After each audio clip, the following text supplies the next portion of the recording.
मंडळी. आणि मग आपली इथं सुगड पूजन झालेलं आहे. माझं आवरलेलं आहे सगळं. आता आपल्याला पुरणपोळीच्या स्वयंपाकाची तयारी करायची आहे. ते तुम्ही पुढच्या ब्लॉगमध्ये पाहताना. तर पुरणपोळीचा पूर्ण स्वयंपाक आपल्याला करायचा आहे. आणि संध्याकाळी आमच्याकडे गावामध्ये सगळ्या सुवासिनी देव पूजण्यासाठी जातात. एकमेकींना ओवाळण्यासाठी गावामध्ये जातात. गावामध्ये सगळी मंदिरं, मारुतीचं, महादेवाचं, विठ्ठल रुक्मिणीचं अशी भरपूर मंदिरं आमच्या गावामध्ये आहेत.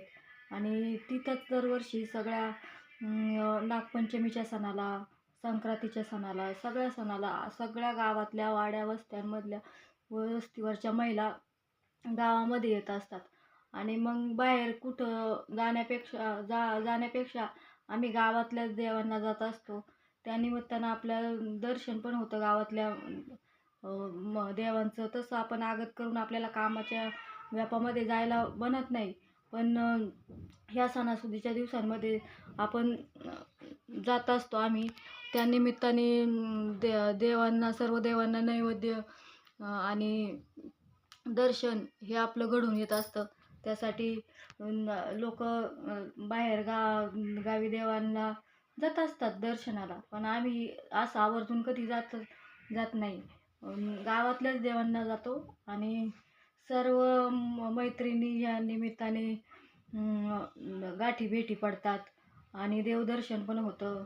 आणि चांगला कार्यक्रम बाहेर जाण्यापेक्षा गावातल्या गावामध्ये साजरा होतो. तसं माझ्या माहेरी तसं म्हणजे घरच्या घरीच आपल्या 4-5 घरातल्या महिला मिळून जात असतात. म्हणजे तिथल्या तिथंच वंशीत असतात एकमेकींना.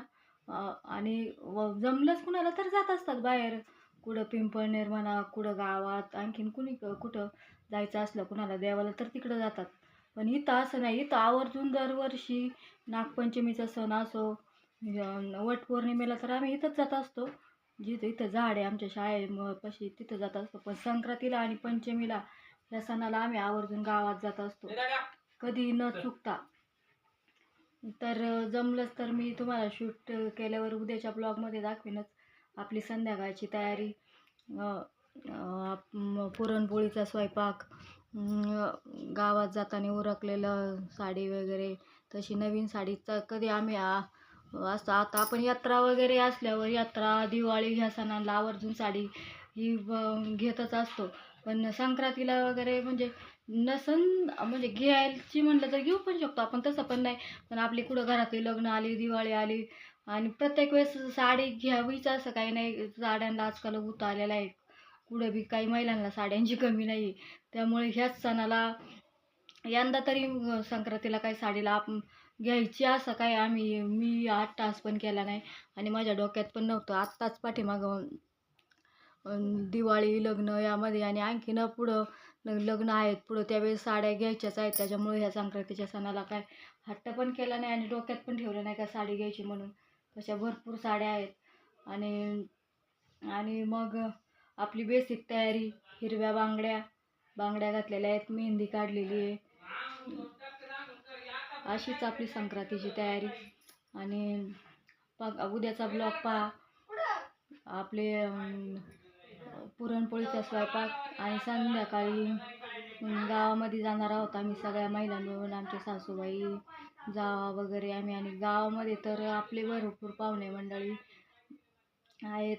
सगळ्या महिला मिळून आम्ही गावामध्ये भरपूर अख्ख्या गावातल्या वाड्या वस्त्यांवरच्या महिला आमच्या गावामध्ये सगळ्या न चुकता येत असतात व्यवसायाला.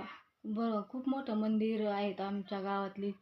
आणि आणखीन भरपूर सारी मंदिरं गावामध्ये मी सांगतो. बाहेर पंढरपूरला जाऊन जेवढी मंदिरं भेटतील तेवढीच आमच्या गावामध्ये.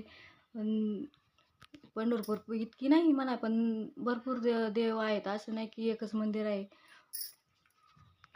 तर चला, बाय बाय. आपल्या चॅनलला सबस्क्राईब करा. आणि पुन्हा एकदा सगळ्यांना मकर संक्रांतीच्या हार्दिक शुभेच्छा. आणि तिळगुळ घ्या आणि गोड गोड बोला.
चाल राहील तुमच्या गाडीची.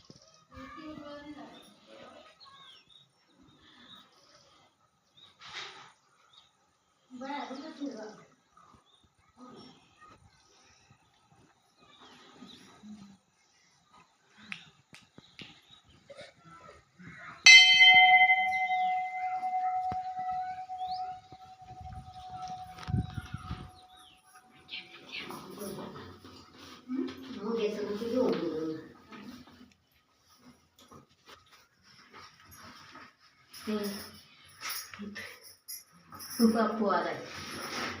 बापूला मग घ्याय बरं का.